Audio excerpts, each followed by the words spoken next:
वक्त रहते कुछ लोगों के पास समझ नहीं होता है, और जब समझ आ जाता है आपको तब आपके पास वक्त नहीं रहता है। ये और इन्हीं दो चीज़ों को एक टीचर जो होता है, एजुकेटर है, उस चीज़ों को वो सम्मिलित कर देता है। मतलब आपका वक्त रहते आपको समझ ला देता है। अब आपको तय करना है, क्योंकि कई सारे स्टूडेंट हैं कि जब उसको मतलब जब उनके पास एज था, टाइम था, तब उनके पास वो समझ ही नहीं था कि आखिर तैयारी कैसे करना है। ठीक है, और जब समझ आ जाता है तब उसके पास एज खत्म हो जाता है। और एक टीचर जो होता है दोस्तों, बस इसी चीज़ को आपको वक्त रहते आप में समझ दे देता है कि आपको कैसे क्या करना है। अगर इस चीज़ को आप ले लिए सही तरीके से तब आप आगे निकल जाए। नमस्कार दोस्तों, आप सभी का हमारे चैनल में एक बार फिर से स्वागत है। दोस्तों, आज के इस वीडियो में हम बात करने वाले हैं कि लूसेंट पढ़ने का बेस्ट तरीका, यानी ये जो बुक है दोस्तों, इस बुक को कैसे बेस्ट तरीका से पढ़ा जाए। यानी दोस्तों ये बुक जो है दोस्तों, हर कॉम्पिटिटिव एग्जाम के लिए, यानी भारत में जितने भी प्रकार के कॉम्पिटिटिव एग्जाम्स हो रहे हैं, लगभग सभी कॉम्पिटिटिव एग्जाम के लिए बुक जो है दोस्तों सबसे मोस्ट इम्पॉर्टेंट बुक है दोस्तों। यानी हर कंपटीशन की तैयारी करने वाले जितने भी स्टूडेंट हैं, सबके पास लगभग अप्रोक्सीमेट अगर देखा जाए तो 97% लोगों के पास दोस्तों ये बुक जरूर मिल जाएगा।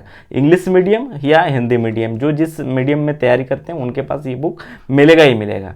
कारण है कि ये बुक जो है दोस्तों जीके जीएस के लिए एक तरह से कहा जा सकता है सबसे बेस्ट बुक है। यानी जितने भी जीके जीएस में क्वेश्चंस आते हैं वो सारे क्वेश्चंस दोस्तों अगर आप इस बुक से प्रिपरेशन कर लेते हैं तो लगभग सारा चीज़ इस बुक में मिल जाता है। बट सबसे बड़ी जो समस्या है दोस्तों इस बुक के साथ, कि इस बुक को आज तक ज़्यादातर लोगों के साथ जो है कंडीशंस, कि वो कंप्लीट इसको कभी पढ़ ही नहीं पाया है। यानी अगर देखा जाए तो अगर इतिहास पढ़ लिया है, ठीक है, हिस्ट्री अगर पढ़ा है तो इतिहास के कुछ सेगमेंट को पढ़े हैं, कुछ सेगमेंट को छोड़ दिए हैं। ज्योग्राफी में भी यही कंडीशंस है, तो लगभग सारे सेगमेंट्स में देखेंगे तो यही कंडीशंस रहता है। तो इसको कैसे सुधारा जाए, और जो बेस्ट तरीका बताऊंगा दोस्तों, आफ्टर 30 डेज इस प्रोसेस को अगर आप लोग अपना लेते हैं तो 30 डेज के बाद दोस्तों आप लोग कमेंट सेक्शन में जरूर बताएंगे कि ये आपके लिए कितना यूजफुल रहा। बस इस तरीका को एक बार अपना के देखिए, फिर देखिएगा इस किताब को पढ़ने में मजा भी आ जाएगा और साथ ही आपका जो तैयारी है वो बहुत अच्छे से हो जाएगा। ठीक है, सबसे पहले इस किताब का एक ओवरव्यू देख लेते हैं दोस्तों। लूसेंट जो किताब है दोस्तों, ये जीके जीएस में ये सारा टॉपिक आपको मिलेगा। ठीक है, यानी इतिहास की बात करें, जो कि हिस्ट्री में दोस्तों आपको तीनों सेगमेंट मिलेगा। ठीक है, यहाँ पे आप एनिशिएंट हिस्ट्री की बात करें, मेडिवल हिस्ट्री की बात करें, या फिर मॉडर्न हिस्ट्री या वर्ल्ड हिस्ट्री। देखिए वर्ल्ड हिस्ट्री जो एक सेगमेंट है इस किताब में, वो आपके लिए उतना यूजफुल नहीं है, क्योंकि यहाँ पे जो क्वेश्चंस पूछे जाते हैं कंपटीशन एग्जाम में, परीक्षा में, वो आपका वर्ल्ड हिस्ट्री से क्वेश्चंस नहीं रहता है, जिस वजह से इस सेगमेंट को अगर आप छोड़ भी देते हैं तो आपके लिए कोई बहुत ज़्यादा कोई क्षति नहीं है। हाँ, अगर आप जानने के इच्छुक हैं वर्ल्ड हिस्ट्री के बारे में तो आप पढ़ सकते हैं उस सेगमेंट को। ठीक है, फिर देखेंगे तो भूगोल मिल जाएगा। ठीक है, भारतीय अर्थव्यवस्था, भारतीय संविधान, फिर देखेंगे तो साइंस में दोस्तों 3 सब सेगमेंट्स है। यानी आपको फिजिक्स भी मिल जाएगा, केमिस्ट्री भी मिल जाएगा, बायोलॉजी भी मिल जाएगा, और विज्ञान एवं प्रौद्योगिकी यानी साइंस एंड टेक्नोलॉजी ये भी इसमें मिलेगा। और जो इंपॉर्टेंट है वो है विविध सेगमेंट। विविध सेगमेंट में दोस्तों आपको हर तरह की चीज़ें मिलेगा, चाहे कला संस्कृति की बात करें, भारत के प्रथम, विश्व के प्रथम, जो भी है स्पोर्ट्स रिलेटेड सारा चीज़ आपको मिल जाएगा। और एक सेगमेंट इस किताब में है, बहुत 1-2 पन्नों का ही है, वो है आपका कंप्यूटर। बट कंप्यूटर मैं आपको सजेस्ट नहीं करूंगा इस किताब से पढ़ने के लिए। ये इसमें जो दिया हुआ है वो कंप्यूटर का बेसिक्स चीज को ही इसमें कवर किया गया है। जो आपके कंपटीशन एग्जाम में प्रश्न पूछे जाते हैं आजकल कंप्यूटर में, वो उसके लिए बहुत ज़्यादा फायदेमंद नहीं है। वो बेसिक ज्ञान दिया है, जो लोग थोड़ा बहुत जानना चाहते हैं कंप्यूटर के बारे में वो है, बट क्वेश्चन जो पूछा जाएगा वो उससे आप नहीं कर पाएंगे, इसीलिए उस सेगमेंट को छोड़ दीजिएगा। ठीक है, तो चलिए इसको देखते हैं और इसके साथ कैसे तैयारी करना है वो बताता हूं। ठीक है, सबसे पहले आइए हम लोग देखते हैं इतिहास सेगमेंट में। तो इतिहास सेगमेंट में जैसे आप आएंगे दोस्तों, तो देखिए यहां पे आपको क्या क्या मिल रहा है। देखिए ये हो गया एनिशिएंट हिस्ट्री, ठीक है, फिर आता है मिडेवल हिस्ट्री, और फिर देखेंगे तो यहां पे आपको मॉडर्न हिस्ट्री, और एक सेगमेंट है वर्ल्ड हिस्ट्री। ठीक है, तो अगर आप इस सेगमेंट को छोड़ भी देते हैं, ठीक है, ये हो गया वर्ल्ड हिस्ट्री। वर्ल्ड हिस्ट्री को अगर आप छोड़ देते हैं तो कोई इशू नहीं है। रीजन रीजन यही है दोस्तों कि इस सेगमेंट से आपको एग्जाम में प्रश्न पूछा नहीं जाता है। बाकी जो 3 सेगमेंट है यानी एंशिएंट हिस्ट्री, यहाँ से भी क्वेश्चन आएगा, मेडिवल से भी क्वेश्चन आएगा और मॉडर्न इतिहास से भी क्वेश्चन आ जाएगा। तो सबसे पहले हम लोग एंशिएंट आता है तो एंशिएंट को ही हम लोग देख लेते हैं। देखिए एंशिएंट हिस्ट्री में अगर आप देखेंगे इस किताब को जो अगर पलटेंगे आप तो ऑब्वियसली आपको दिखेगा पहला पेज अगर जैसे आते हैं, ठीक है, तो यहाँ पे आप देखेंगे इतिहास जो विषय सूची है इसमें, तो आपको जो पहला चीज मिलता है क्या है, प्राचीन भारतीय इतिहास के स्रोत यानी स्रोत। तो देखिए स्रोत को अगर आप देखेंगे तो यहाँ पे पहला टॉपिक हो गया स्रोत, फिर दूसरा आएंगे तो दूसरा आपका है क्या है, प्रागैतिहासिक काल। चलिए इसको भी ले लेते हैं, ठीक है, प्रागैतिहासिक काल, ठीक है, प्रागैतिहासिक काल। और तीसरा जो है दोस्तों वो है सिंधु सिविलाइजेशंस, ठीक है, सिंधु सभ्यता। देखिए क्वेश्चंस कहाँ से पूछा जाता है मैं अभी बता रहा हूँ आपको, ठीक है। देखिए इसके बाद जैसे हो जाए आपका जैन धर्म यानी धार्मिक आंदोलन जो है, जैन धर्म हो गया, फिर हो गया बौद्ध धर्म, ठीक है, ये सारा चीज आपको यहाँ पे मिल जाएगा।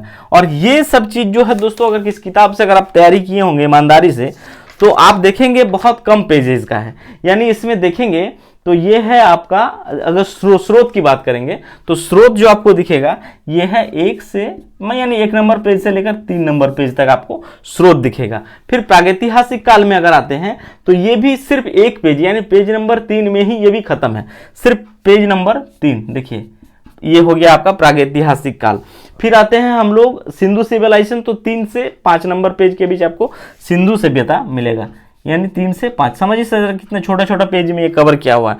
फिर जैन धर्म बौद्ध धर्म की बात करें तो जैन धर्म 6 से 7 नंबर पेज और बौद्ध जो है वो 7 से 8, यानी देखिए यहाँ पे इसको हम लिख देते हैं, देखिए ये 6 से 7 नंबर पेज और ये हो गया 7 से 8 नंबर पेज। ये चीज मैं यहाँ पे बता रहा हूं, इसके बाद आप इन चीजों को यहाँ पे अप्लाई कर लीजिएगा। बस पढ़ने का तरीका जो है वो बेस्ट बता दे रहा हूं, आपको अप्लाई करना खुद ही है, ठीक है। ईमानदारी से आप लोग एक बार अप्लाई कर लीजिए 30 डेज के लिए, ओनली 30 डेज के लिए। फिर आप लोग कमेंट सेक्शन में जरूर बताइएगा। 30 दिन ईमानदारी से मेहनत कर लीजिए, ज्यादा नहीं तो 2 से 3 घंटा पर डे का आप निकाल लीजिएगा, ठीक है, 2 से 3 घंटा, ठीक है, इससे ज़्यादा नहीं, ठीक है, 2 से 3 घंटा रेगुलर आप पढ़िए। 30 डेज के बाद आप लोग कमेंट सेक्शन में बताइए कि ये आपके लिए कितना यूजफुल रहा है, ठीक है।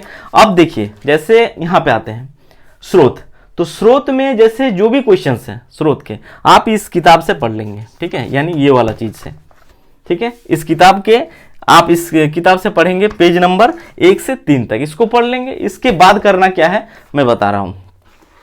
इसके बाद दोस्तों लुसेंट का और एक जो ये वाला किताब आता है वस्तुनिष्ठ सामान्य ज्ञान।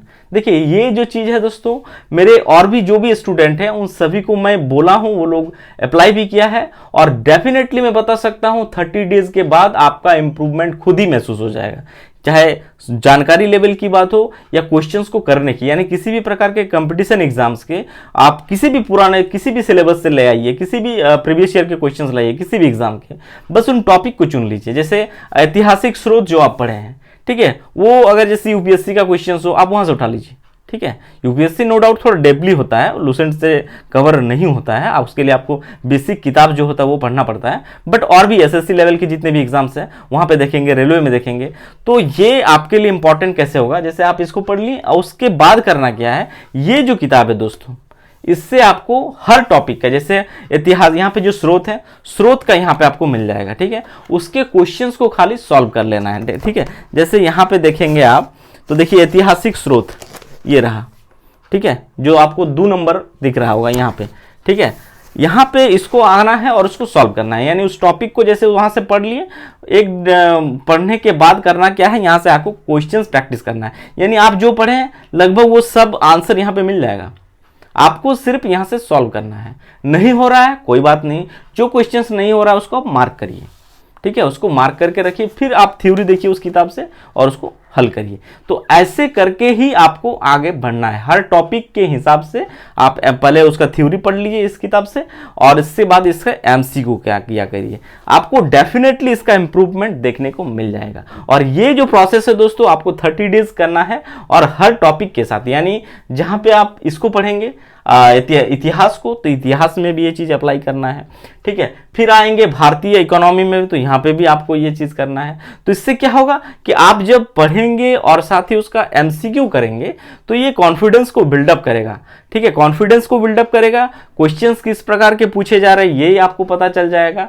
क्वेश्चंस में जब भी कोई 4 ऑप्शंस दिया हुआ रहेगा बेसिकली, तो उन 4 ऑप्शंस में अगर आप पढ़े होंगे ठीक से या क्वेश्चंस को सॉल्व किए होंगे एमसीक्यू से, तो क्वेश्चंस थोड़ा भी ट्विस्ट भी कर दिया जाए तो क्या होता है ना कि आपका जो आंसर होगा उसके बहुत करीब पहुंच जाएंगे, नज़दीक पहुंच जाएंगे, जो कि आपको आंसर के सटीकता की ओर लेके जाएगा। दूसरा और इंपॉर्टेंट चीज, इससे क्या करना है मैं दिखा रहा हूं, देखिए ये आपको हम स्क्रीन पे भी दिखा देंगे अभी, ठीक है। जैसे अगर आप पढ़ रहे हैं, चलिए यहाँ पे हम उठा लेते हैं बौद्ध धर्म या जैन धर्म को ही उठाते हैं, ठीक है, इस किताब से, क्योंकि जैन धर्म बौद्ध धर्म एक ऐसा टॉपिक है जहाँ पे हर कंपटीशन एग्जाम में क्वेश्चंस रहता ही रहता है, ठीक है। तो चलिए यहाँ पे हम आते हैं, ये हो गया आपका बौद्ध धर्म, ठीक है। तो बौद्ध धर्म को जैसे आप पढ़ रहे होंगे तो यहाँ पे जो आपको दिख रहा होगा दोस्तों, देख सकते हैं ये कलरफुल थोड़ा, ठीक है, यहाँ पे भी दिख रहा होगा बौद्ध सभाएं, बौद्ध धर्म। तो यहाँ पे जैसे बौद्ध सभाएं अलग से एक आपको रेक्टेंगल में दिया हुआ है, ये इस किताब में मिल जाएगा, जो कि आपको स्क्रीन पर भी दिख रहा होगा। आपको करना क्या है, सिंपली ये हर टॉपिक में मिलेगा या हर सेगमेंट में, यानी अगर आप भूगोल में आएंगे तो इस प्रकार की चीज देखने को मिलेगा। ये होता है कि एक तरह से इंपॉर्टेंट फैक्ट, ठीक है, इंपॉर्टेंट फैक्ट। और ज्यादातर जो क्वेश्चंस पूछे जाते हैं आप देखिएगा, क्वेश्चंस में जितने भी एग्जाम दिए होंगे वो लगभग इन ब्रैकेट से क्वेश्चन ज्यादातर रहते हैं, यानी ये इंपॉर्टेंट चीज होता है। तो ये आपको हर सेगमेंट में मिलेगा। इकोनॉमी की बात करिए, भारतीय संविधान की बात करें, विज्ञान की बात करें और विविध सेगमेंट की बात करें, तो ये हर सेगमेंट में देखने को मिलेगा। और करना क्या है, जब भी आप पढ़िएगा दोस्तों, तो ये सारा चीज को जरूर आप ध्यान दीजिएगा, इसको कभी हल्के में मत लीजिएगा कि लाइन बाय लाइन हम ये चीज पढ़ लिए, इसको छोड़ दिए, फिर आगे बढ़ गए, तो ये चीज आपके साथ धोखा हो जाएगा। आप इसको ज्यादा फोकस करिए, सिवाय बजाय इन लोगों, इससे ज्यादा आपको इन चीजों में फोकस करना ही करना है, क्योंकि क्वेश्चंस हमेशा ये बहुत इंपॉर्टेंट होता है और यहाँ से क्वेश्चंस पूछा जाता है। तो सिंपली यही करना है दोस्तों, और लूसेंट पढ़ने का यही बेस्ट तरीका है दोस्तों, कवर करना, ठीक है। पढ़ते तो बहुत लोग हैं, बट आप देखे होंगे कि इतिहास में स्रोत को छोड़ दिए हैं, या तो सिंधु सिविलाइजेशन पढ़े हैं, बौद्ध धर्म जैन धर्म को पढ़े हैं, बाकी जो धर्म है उसको छोड़ दिए हैं, शैव धर्म हो, बाकी ये सब धर्म को छोड़ दिए होंगे। साइंस में भी कुछ चीज़ें पढ़ता है, कुछ चीज़ों को छोड़ देता है। तो ऐसे होता क्या, आपका पढ़ तो लेते हैं, लगता है लूसेंट तो हम पढ़ लिए हैं, बट क्या होता है, कंप्लीट प्रिपरेशन आपका है ही नहीं लूसेंट से। और जिस वजह से क्या होता है, एग्जाम जो क्वेश्चंस में पूछा जाता है आप देखे होंगे उसमें क्वेश्चंस छूट जाता है आपका, कारण कि आप अधूरा पढ़े हैं। तो इसको कंप्लीट तरीके से पढ़ने का यही एकमात्र बेस्ट तरीका है दोस्तों। इससे न केवल आपका प्रिपरेशन अच्छा होगा, बल्कि अगर देखा जाए तो साथ ही साथ कॉन्फिडेंस भी बिल्डअप हो जाएगा। इन दोनों किताब के साथ आपको तैयारी करना, देखिए ये जो 2 किताब है दोस्तों, इससे ही आपको बेहतर तैयारी हो जाएगा, ठीक है। ये करना क्या है, इससे आपको पहले आपका थ्योरी पढ़ना है, और दूसरा इस किताब से आपको करना क्या है, एमसीक्यू सॉल्व करना है। हर टॉपिक का दिया हुआ है, अंतिम में सॉल्यूशंस भी मिलेगा, तो जो कि आपके लिए बहुत ही बेनिफिशियल होगा। क्वेश्चंस नहीं बनेगा एमसीक्यू में तो कोई दिक्कत नहीं। देखिए एमसीक्यू जब आप करेंगे तो देखेंगे कि एमसीक्यू में बहुत सारा क्वेश्चन हो सके आपसे नहीं बन रहा होगा, कोई बात नहीं, नहीं बन रहा है आप उसको राउंड कर लीजिए। जैसे 1 नंबर क्वेश्चन नहीं बना आपसे, राउंड कर लिए, आगे बढ़ गए। जो क्वेश्चन सॉल्व हो रहा है सॉल्व कर लीजिए, पहले नहीं बना आप राउंड जो है आप उसको फिर टॉपिक में आ जाइए, ठीक है। जैन धर्म पढ़ रहे थे, जैन धर्म के टॉपिक में आ गए, उसको फिर से एक बार देख लिए, तो आपको आंसर खुद ही मिल जाएगा, फिर आप आंसर करेंगे। तो इससे क्या होगा ना, एक तरह से रिविजन के साथ प्रैक्टिस भी हो जाएगा, पढ़ाई भी होगा, रिवीजन भी होगा, प्रैक्टिस भी होगा। इससे कॉन्फिडेंस बिल्डअप हो जाएगा। क्वेश्चंस उस टॉपिक के जितने भी पूछे गए हैं, पूछे जा सकते हैं, सारा चीज़ दिया हुआ है, वो आपके लिए ज़्यादा यूजफुल और बेनिफिशियल होगा। तो इसी प्रकार से पढ़िए दोस्तों। और साथ ही दोस्तों ये ईमानदारी से आप सभी को कहूँगा कि आप लोग 30 डेज करिए, फिर कमेंट सेक्शन में जरूर बताइएगा कि आपका कैसा रहा। इससे पहले कमेंट मत करिएगा आप लोग, 30 डेज इसको प्रोसेस करिए, एक बार देखिए ईमानदारी से, 2 घंटा 3 घंटा हर दिन मेहनत करिए, फिर आप बताइए कि कितना यूजफुल रहा, ठीक है। और अच्छा लगे तो जरूर बताइएगा। और ये वीडियो और ये सुझाव दोस्तों आप सभी को अच्छा लगा हो तो चैनल को सब्सक्राइब, लाइक और शेयर कर दीजिएगा। Thank you.